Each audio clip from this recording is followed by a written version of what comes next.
Welcome to the Patron Saints of Pop Culture podcast. I'm Miguel Covarrubias. And I'm Kathy Covarrubias. And today, let's talk about the TV show, The Witcher. Thank you so much for listening to the show. Don't forget to toss a coin to your podcaster and review and subscribe to us on your favorite podcast platform. Today we are talking about Destiny and Lies, the monsters we create, our Saints of Show, and then finally we'll go ahead and give you our contact info so you can go ahead and write us a ballad. Yeah, so spoilers abound for the television series. If you have not yet caught it, it just released in December, which surprisingly is not that far away. It was like 3 months ago. I feel like it's been forever. Yeah, I know. A lot happened in January and February. Yes, and then I tried to get the books from the library, and I had to wait for 3 months. Yeah. You just, are you just finishing one or? I'm just finishing the first book in the series. Okay. Yes, which actually happened after the events of the TV show. So that's been kind of interesting in my brain. Yeah. Speaking of which, let's go into our summary so that, I don't know, remind people of what it's about. Sure. So, let's see. We have a non-linear timeline for the show, so I'm going to try to do the best that I can. Do you want to just pick a few timelines and then I'll do the rest? Yeah, let's, since I'm going to be focusing more on Geralt and Yennefer, I think I'm going to stick with Geralt. Okay. So Geralt is a witcher. He's sold into being a witcher by his mother. We don't learn that until the last episode, really. But well, I don't know if he was sold. I think she just gave him to the Witchers. Yeah. We first meet up with him when he is tasked with killing a woman who is supposed to be a monster. He has issues with that. Turns out he doesn't do it. Then meets up with Jaskier and goes on a quest to the elves, and this kind of sets up the entire kind of series from there, where he's more about finding the rights for the monsters rather than actually killing them, and how that entails into his destiny. You totally skipped over his surprise. This is a summary. This isn't a whole. I'm not retelling the story. Well, that's a very important part of the story, because it involves the second timeline that we are going to be following along, which is with Suri. She is a princess living with her grandma, and there is a battle at the castle. Her grandma dies, and she's like, you have to go find Geralt the Witcher. And she's like, what? And then she escapes, and she's all alone, and then she finds a friend, and then a lot of things happen, and she finds Geralt. Geralt. Sorry. Hard G. Geralt. Yes. I apologize. It's okay. Also, I think that he did kill her. The first person that you said? Yes, he did. And he doesn't want to at first, because when he's like, they spend that night together and he's like, no, but then she kind of forces his hand. Yeah. For some reason, I thought that you said at the beginning that he didn't kill her. Yeah, he didn't the first time. No. The second time he was forced to. Yes. And that's kind of his life, right? Yeah, that's kind of his life, that he's kind of forced to do these things. Mm-hmm. Yeah. He rolls his eyes and he gets on with it. Goes, a lot. What is that again? Yeah. And fuck. Yep. I guess we're going to need to put expletive warning on this episode, but hey, if you watch The Witcher, you know. Yeah, if you watch The Witcher, there's way worse. I enjoyed it. It was a little hard to get through the first two episodes with a lot of history, a lot of world building going on. Now, this is a first instance for me. I tried to play the game, the third game in the series, a long time ago.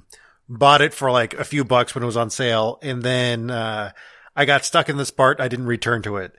But after watching the show, it's inspired me to restart. I just did this last weekend, and I'm actually spending more time in it. So this is, I think, will actually be more beneficial this time around.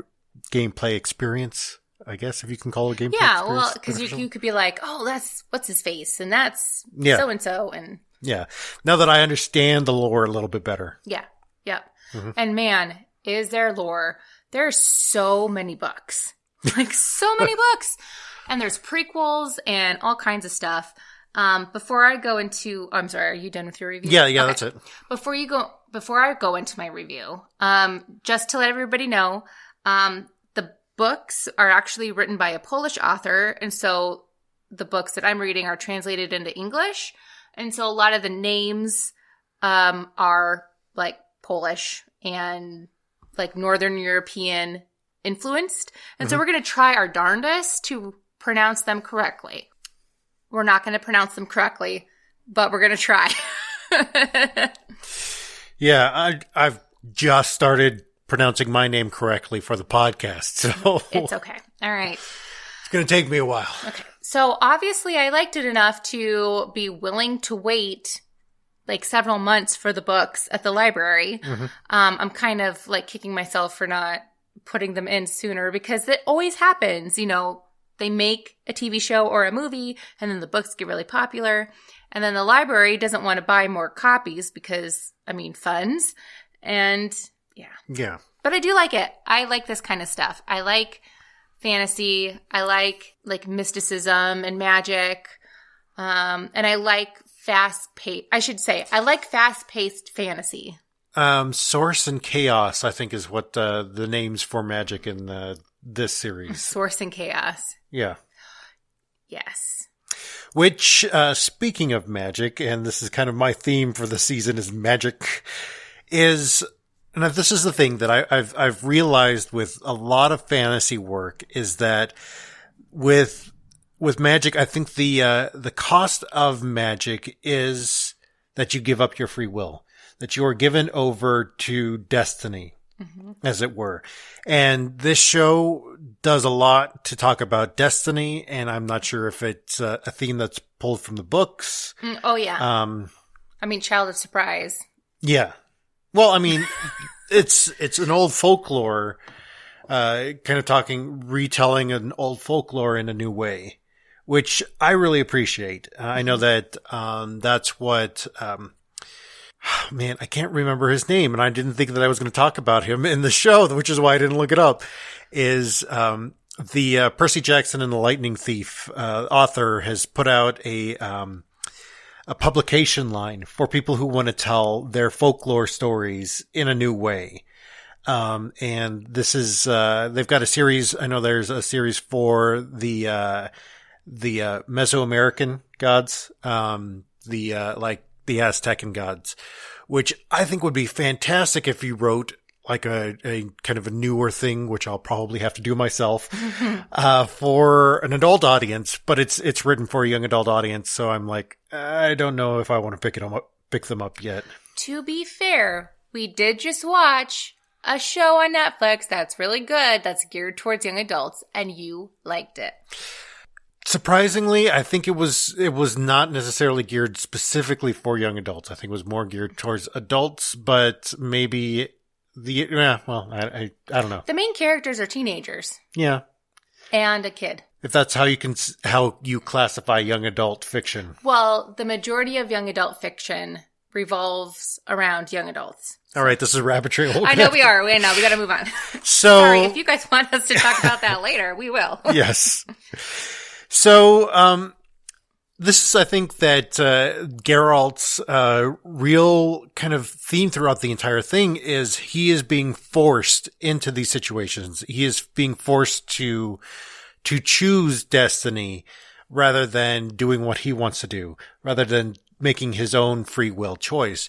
And this is what I've noticed about fantasy works, about a lot of these high fantasy works, is that the price of using magic, the price of being a magic user, is that you are no longer a person of free will, that you are locked into the set path that you cannot deviate from. Well, and there's an actual price too, because there's that whole scene with Yennefer when she is like training too. Well, yeah. I mean, with Geralt, with the Witchers, I think was like only 10% of them survive the turning to a Witcher, which reminds me a lot of the Grey Wardens from Dragon Age. Oh yeah. since there's only a few of them that actually survive the turning to a Grey Warden. Sorry, I think this is also like they may have pulled their lore from this as well. Yes. I mean, let's be honest. A lot of these works, they always have elves. Mm-hmm. They always have some kind of like sorcery, mages, something like that. So they just kind of, build off of each other. Oh, yeah. It's not a bad thing. Well, it's the folklore of the area. It's the folklore of Northern Europe, of Western Europe, especially. And like listening to the lore podcast, finding out how prevalent elves and werewolves and everything else kind of were, that they pulled deeply from fears of people. Mm-hmm. And I think this, I love that this is being kind of retold in a new way. We'll talk about monsters in a little bit about how that kind of plays into it. But I think that there's a big thing to say about our own world through this, is that there is a huge difference between skills and destiny. And this is what I really want to talk about, primarily because this, I think, gets muddled a lot when you're talking about things like spiritualism or mysticism. Oh, that's what you're talking. Okay. For some reason, when you said skills and destiny, at first I had like, I was like, how do those tie in together? Because I'm like, I have a skill at, doing cartwheels, but that's not my destiny. Well, and this is... But you're talking about big skill, like money-making skill type of thing. Sort of. Like you identify as that skill. Yeah. Okay. Not just, I could do cartwheels. Well, and it's the thing about growing up as an evangelical, is that these were your well, and as we called them, spiritual gifts. Whatever it was that you were particularly skilled at, that was to be your destiny. That was to be the path that you were set on. Now, there is a difference between those two things, is that you're not destined to use those. You're not destined to be like, for me, I enjoy acting and I feel like I'm pretty good at it. It doesn't mean that I'm going to do a career in it, because you're realistic. I'm realistic. I know that there's not a market for weirdly shaped Mexican American guys in Hollywood. So, or here in Cleveland, Ohio. Yeah. So, I mean, my destiny is not to be an actor. I don't have a destiny. I don't think that our futures are written, that there is not one path that is set out for me because I'm particularly skilled in an area. Like, I enjoy writing. You can definitely use them. Yeah, I'd love to make money at writing. Mm-hmm. I don't think I'm going to, but, I'd love to. So I think that begs the question, do you believe that, there is a destiny for each and every one of us, or do you believe that the future is our own making? I think we give ourselves destiny. Okay. Does that make sense? So like, we, for example, can set like long-term goals for us. That in itself is like, we are creating like a destiny for us. We are creating our own pathway to our destiny, like the end point. So in a way, our dreams are our destiny, our created destiny. Kind of. I'm thinking more like concrete things, like buying a house. All right. Yeah. Like at one point in time for us, buying a house was like a destiny of ours. Yeah. So we worked our way to like build our credit. We way to build in root word kind of association there. It's your destination is your destiny. See, no, that's what I mean. And that's, kind of, it has to, like, root word, like you said, you know what I mean? But like, so that was that was our destiny. Our destination was, we are going to buy a house. And so we're like, if I'm going to buy a house, I have to do these things. And so, you see what I'm saying? I see what you're saying. Yeah. I don't think that there's like a bigger, like you are meant to save the world. Yeah. Yeah. Like I said, we create our own destinies. I've just recently kind of gotten rid of that idea, was that there is no fate but what we make, to borrow from Terminator. It's really just, I think, what we set out to do and how we use what the time that was given to us. to pull from another pop culture icon from Lord of the Rings there. So that really, your idea I think really kind of fits into Yennefer of Vengerberg. I just like saying that. It's fun to say. Vengerberg. Yeah. Yeah. It's almost like that conspiracy theory, Bilderberg or whatever, Build-A-Bear, which whatever they call it. I always call it Build-A-Bear.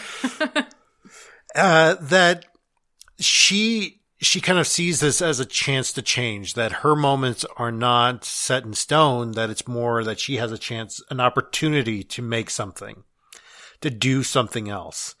And her use of chaos, at least in the show, that her use of chaos magic is more or less to make her own path, where she was before destined to be a misshapen half or quarter elf. Quarter, yeah.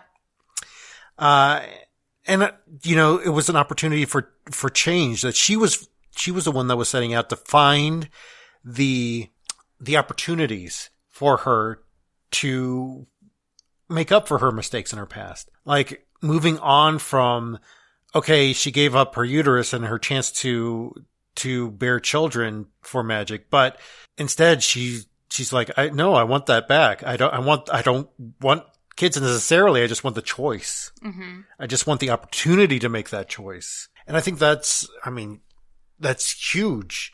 I mean, that's huge even for us as people who struggled with fertility and with trying to make sense of our inability to have a child for so long. I mean, that was part of it, was that, like, yeah, we wanted a kid, but we also wanted the opportunity to make that choice for ourselves rather than to be destined into this, locked into this, oh, we can't have kids until we did. Yeah. And then the one thing that's kind of, just to build off of that, the one thing that's really frustrating is, people are like, well, you could still be a parent because you can adopt, but adoption is so expensive and infertility treatments are so expensive. So not everybody has those opportunities. So just a reminder, think before you bring up suggestions when people are struggling like that. Well, yeah. And I mean, I know that this is where it's going to go. I know that Ciri becomes kind of an adoptive daughter for Yennefer and Geralt. Mm-hmm. And that Geralt also has a thing with Triss too. I have no idea. This is something that I'm learning in the game so far, but. Oh, I don't think has she come into the. Yeah, she was in the series. She was. Yeah. She helped him out with the one, shoot, I can't even remember the name of the monster at the moment, but you're going to talk about it here in a minute. Yep. But I think this kind of begs the question then, can the choices you make today give yourself opportunities to redeem your past mistakes? Do you think that we have the opportunity to make up for what we've done? That's really hard to say because so many things that are mistakes in a lot of people's lives usually have to deal with other people. Mm-hmm. And sometimes those other people have to be involved and want to be involved in order for you to seek full redemption. Yes. So it's more complicated than that. I can't give a yes or no because it's too complicated. Well, that's why I asked the question, is to make it a little bit more complicated. So are you sad that I just want to end it going, it's complicated? A little bit, but I think it's more, can you as a human being redeem yourself in your own eyes, in other words? Again, I don't know. It totally depends. I'm the type of person that if I make a really hard, terrible mistake, I'm always going to see it as a mistake. I'm not going to go out and try to redeem myself. It's more of, I'm going to just make different choices for future scenarios. All right. And I don't necessarily see that as redeeming. That's just, I'm learning from my mistakes. Well, and that's the way that I see redemption, though, is that I think that you learn from your past mistakes. You try to be better. I see redemption as more of total forgiveness or total yeah, he did this, but he's being redeemed. So everything's wiped away. It didn't happen. Okay. Well, I mean, I can see that as from the Christian perspective of things, but I'm thinking more of like redeeming a coupon that you have half off, half off of the mistake. Okay. You've learned how to be a better person. So and I think this is how we've had this conversation, and I don't remember what exactly it was that we talked about this with, was that redemption is not an all or nothing sort of thing. It is, as long as you're better than you were yesterday, that you're not like, if you were a monster in the past, that you're not a monster in the future moving forward. Yeah. I think it also will depend on what you did. You know what I mean? Yeah. Like the severity. Okay. Yeah. All right. Talking about that, sometimes we feel like monsters when we do bad things. Do you like my transition? Well, that's why I was setting it up for you. That's why I was saying monster or so. Thanks. I appreciate it. You got my back. Mm-hmm. This is what marriage is about. So, kind of looking at the different themes of The Witcher, a few things like popped out for me, but this one kind of just like really grabbed my attention and just like wouldn't let go. Is the monsters that not only we create, but in The Witcher, the monsters are the things that are being perceived as monsters. Yeah. If that makes sense.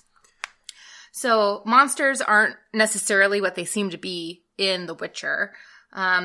There's a few examples. For one, Geralt, first of all, like there's several things that people have brought up to him when they meet him, like, oh, I didn't realize that Witchers had emotions, or you don't have emotions because you're a Witcher. Like, and you can see it on his face, just like rolling his eyes and like, whatever, dudes. Like, I still have feelings, Yeah.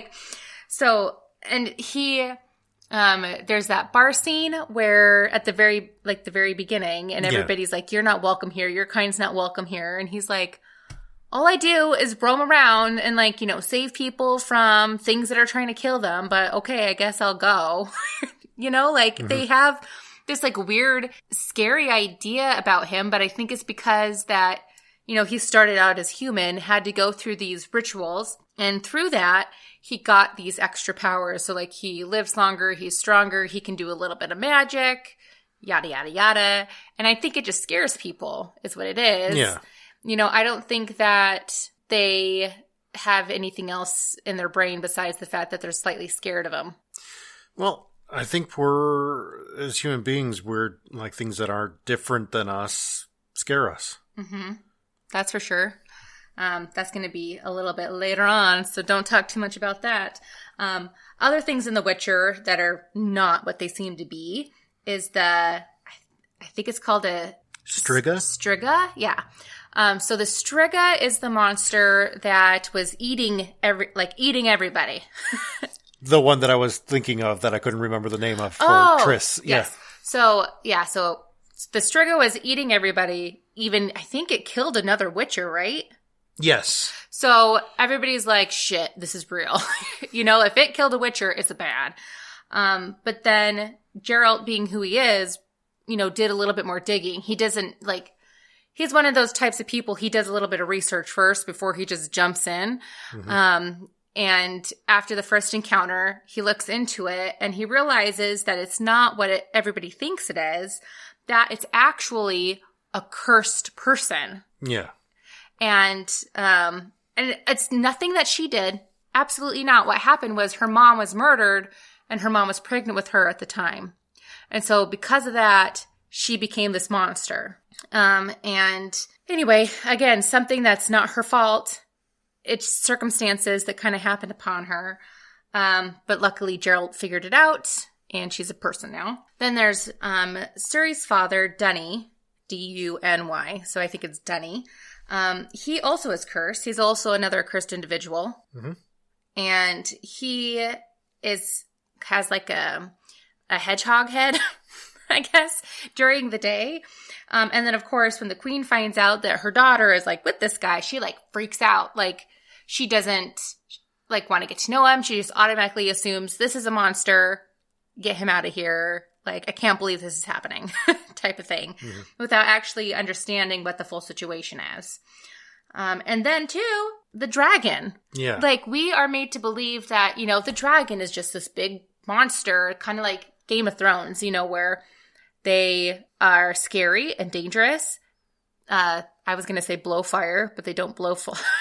Breathe fire, yeah. And they kill people and things and everything. But we later find out, and this is actually one of the few things that the Witchers don't kill. Like, they have, like, certain, like, don't kill list of different creatures, and dragons are one of them. And I think it's because that they know that dragons actually are intelligent beings. Yeah, sentient. Yeah. Yeah. I mean, he turns himself into a person, you know? Yeah, to kind of save the his mate or something, or To protect the egg. The egg, because yeah, the mate died. Yeah. So, yeah, I think that in itself too, you know, the Witchers have this ability to actually recognize true monsters rather than just kind of throwing everybody under the bus when it comes to, you're a monster, you're a monster, you're a monster, like everybody else in the series does, you know?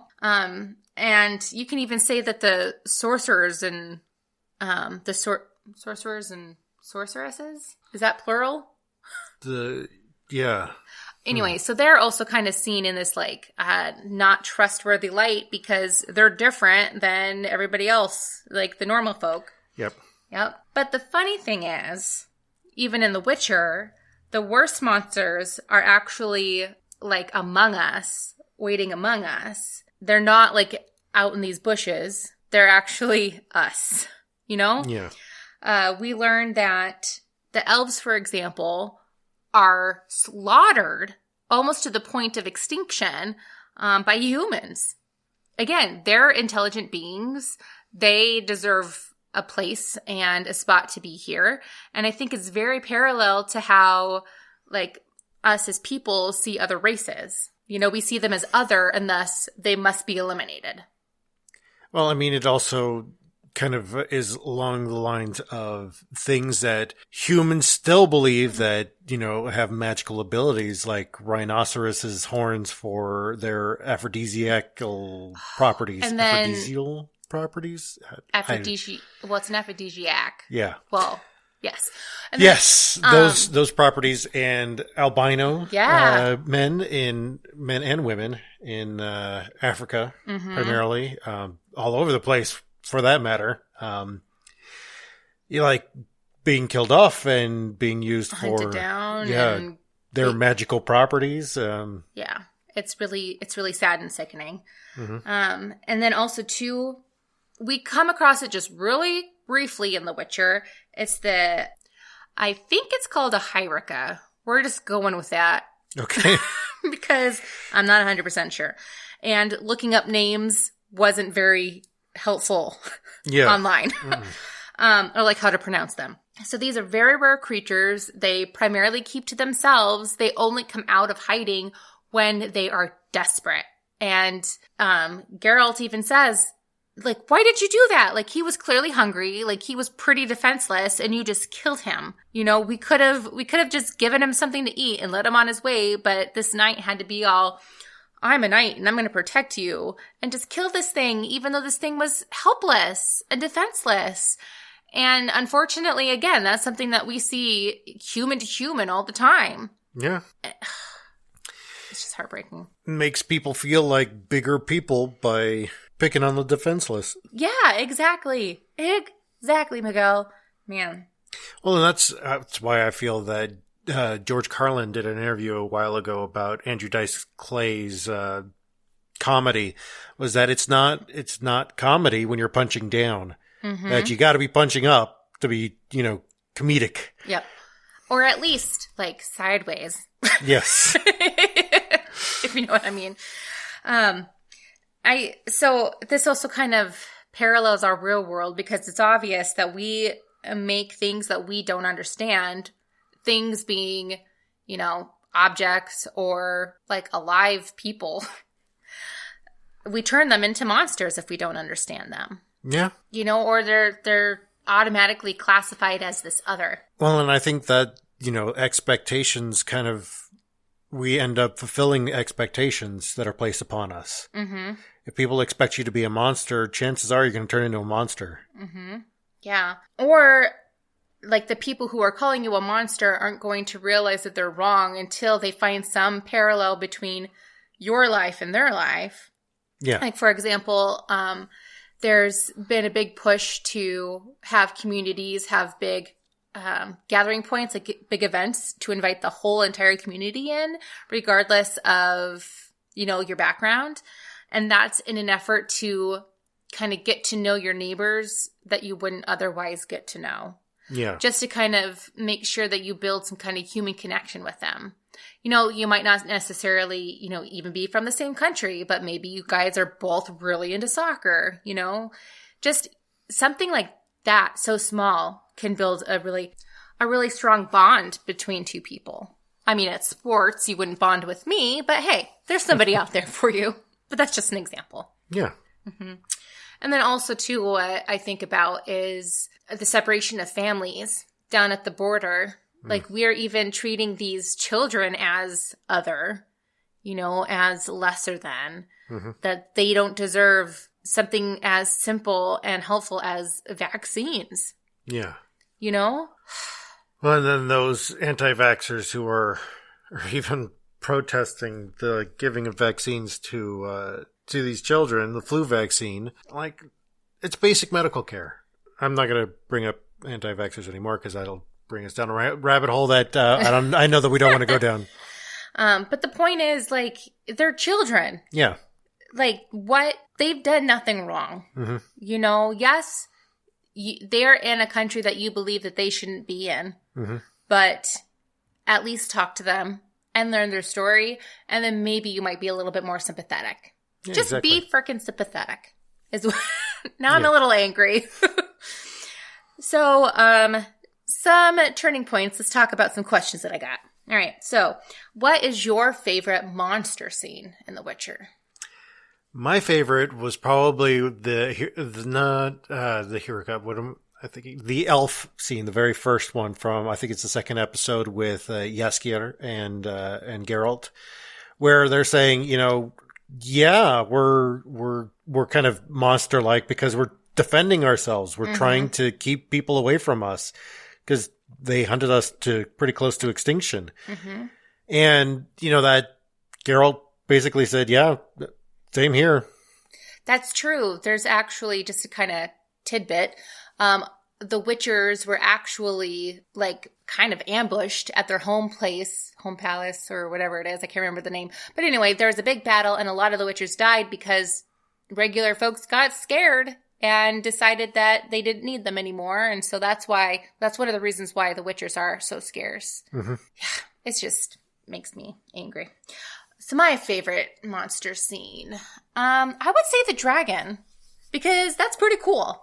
Yeah. He's just like, yo, what's up?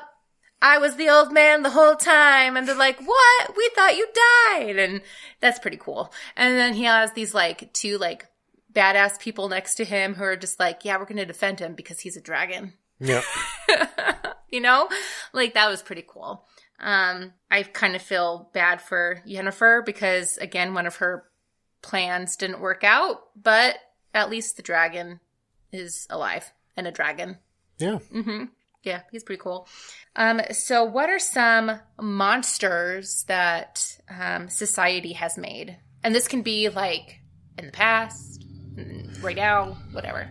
Well, I think this is one thing that, this is unofficial, White House newsletters and stuff like this about MS-13 is that that the entire gang they've kind of labeled as animals. That they're children who were basically got into a gang because they had no other choice in some instances. This is basically we talked about children soldiers for I think last one. Uh-huh. And this is the thing is that we've made them into monsters and they're not. They're children. Most of them are teenagers or young men who had no other choice than to join this gang. And yes, they are a violent gang and they've done some pretty horrific things, but it doesn't change the fact that they're children who are maybe brainwashed into doing these things. Or some of them see no other way to protect their family. Like they've joined Exactly. because they wanted to make sure that their siblings were able to eat. Yeah. You know, like that's why we can't just look at a group and just point out all the bad stuff. We have to kind of look at the systemic issues behind it. Well, this is the whole thing with the not wanting the immigrants coming over the border, the southern borders, primarily because they're afraid of MS-13, which, yeah, I get it. They're scary. They've done some scary things. But the thing is, most of them are kids. Mm-hmm. They're being used by cartels to do horrible things because, you know, Americans are the largest consumers of illegal drugs from their country. Yeah. Can you imagine what would happen if the United States just right now just made all drugs, maybe not legal, but at least decriminalized? Yeah. Like that like that itself would like be a detriment to them. Yeah. They would have to go in a different line of work. Yeah. Yep. Anyway, enough about the cartels because I could just go down a rabbit hole. Yeah. Oh gosh, monsters. I'm going to go back in history a little bit. Okay. I'm going to say the witch trials. Witches, like back at that time, men were scared that women knew some things and were actually helping people, like with their herbs and other household remedies, and they got freaked out. And they said that you know what, this bark does? Like, this bark helps with pain. You must be a witch. Yeah. And again, it was lack of understanding and unwillingness to understand, and also a lot of fear too. If these women are so smart in the medical field, then that's a threat upon me because I'm not as smart as they are. Yeah. In terms of that. So, yeah, there you go. All right, so we need to move on to our Saints of Show really quick. We've got a few minutes left here. I'm going to go with Saint Yeskier because he remained positive throughout the entire thing. He went through some serious stuff and decided, oh no, I'm still going to be positive and optimistic about life and everything. Well, yeah, this is great material that he's witnessing in front of his eyes. Oh yeah, it makes for great stories. Exactly. That's why he's not sad. He knows he's going to get paid. Yeah, that's true. Mm-hmm. I'm going to go with Princess, I think it's Ada or Ada. I can't remember. It's Adda. I'm just going to give her the sainthood because, again, she fell under a curse that was not her responsibility. Nothing she did caused her to have this curse. And on top of that, turns out that she is actually a product of incest, which is also pretty terrifying to find out too. So she was a monster all her life, and then she's going to find out this. I just can't imagine the stuff that she's going through. So I'm just giving her the sainthood as more of a she's going to have to do a lot of changing and a lot of growing, and that's hard. Yeah. All right, so let us know who your Saints of the Show are, Season 1 of The Witcher on Netflix. Let them know how they can do that. You can go ahead and reach us at Facebook and Instagram at Patron Saints of Pop Culture. And then we also have an email address and a website. The website is patronsaintsofpopculture.org, and our email address is patronsaintsofpopculture@gmail.com. Thank you, because I did not remember it. So toss a coin to your podcaster and review and subscribe to us on your favorite podcast platform. And as always, come and join the conversation. Bye.